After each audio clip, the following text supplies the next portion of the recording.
Quando permitimos que Deus, o nosso pastor, guie-nos, alcançamos a satisfação. Porém, quando escolhemos pecar e seguir o nosso caminho, não podemos culpar o Senhor pelo que fizemos a nós mesmos.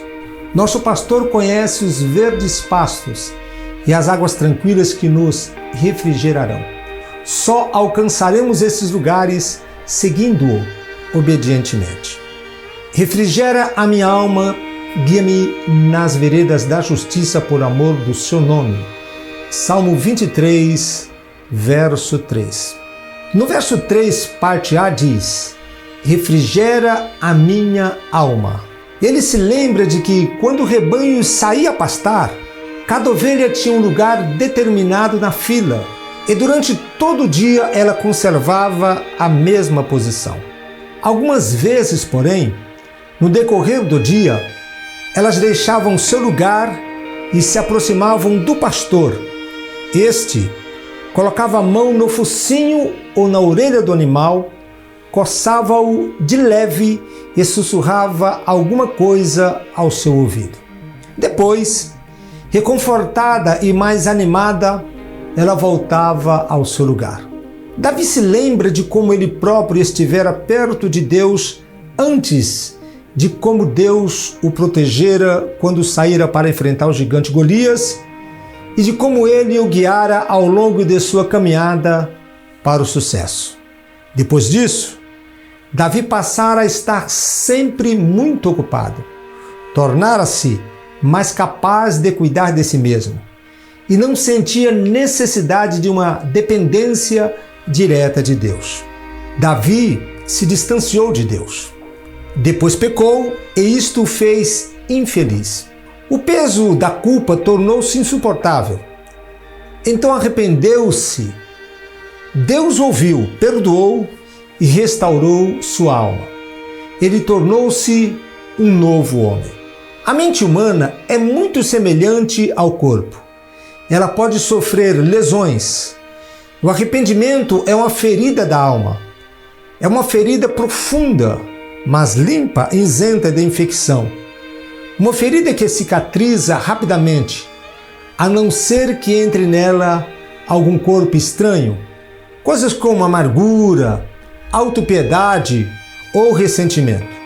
O pecado é outro ferimento. Quando eu quebro algum dos meus princípios de vida, estou ferindo minha alma. Esta é uma ferida infectada, uma ferida que o tempo não cicatriza. O senso de culpa pode gradualmente destruir uma vida e torná-la uma casca vazia, sem conteúdo.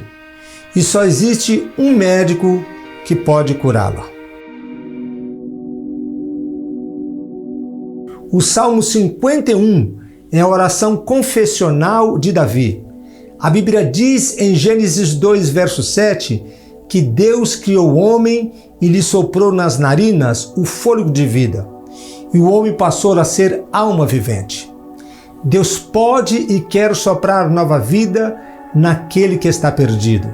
Só Deus pode fazer isto.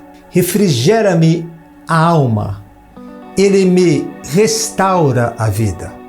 Verso 3, parte B. Guia-me nas veredas da justiça por amor do seu nome. Muitas vezes, nós chegamos às encruzilhadas da vida e não sabemos em que direção seguir. Há muitas decisões a serem tomadas e às vezes é muito difícil chegar-se a uma delas. É então que nos sentimos desorientados, perdidos e precisamos de orientação. Davi diz confiadamente: guia-me pelas veredas da justiça, por caminhos certos. Com certeza, Davi está se recordando de seus dias de pastor. Ele sabia que as ovelhas não tinham muito senso de direção. Um cão, um gato, um cavalo, quando se extraviam, sabem perfeitamente achar o caminho de volta. Eles parecem possuir uma bússola interior. Com a ovelha, isto não acontece. A ovelha não possui boa visão. Não enxerga mais que 8 ou 10 metros à sua frente.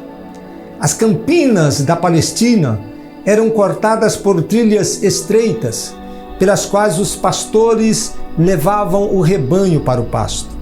Algumas destas trilhas terminavam à beira de precipícios, nos quais as ovelhas desavisadas poderiam cair e morrer.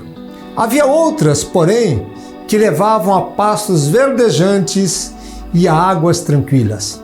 Algumas vezes, o pastor as guiava através de passagens ínclines e perigosas, mas os caminhos por que passavam sempre iam dar em um bom lugar.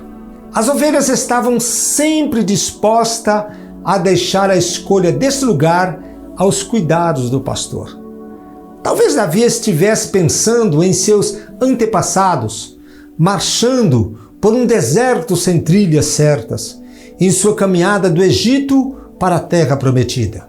Deus enviou uma coluna de fogo para guiá-los à noite e uma nuvem de dia.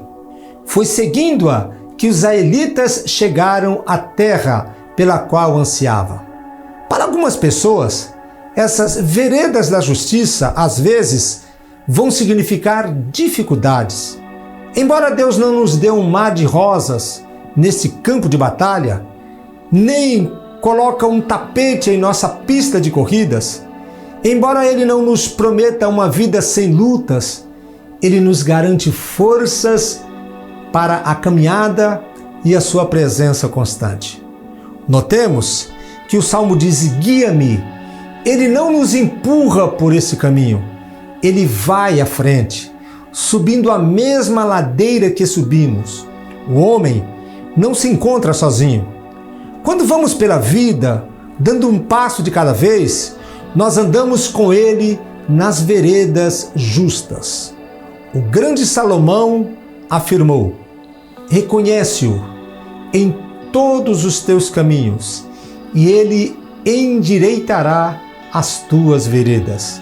Provérbios 3, verso 6. Isto é verdade.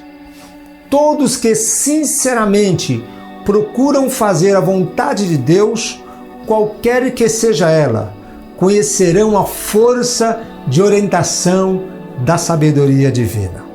Ainda que eu ande pelo vale da sombra da morte, não temerei mal algum, porque tu estás comigo. A tua vara e o teu cajado me consolam. Salmos 23, verso 4.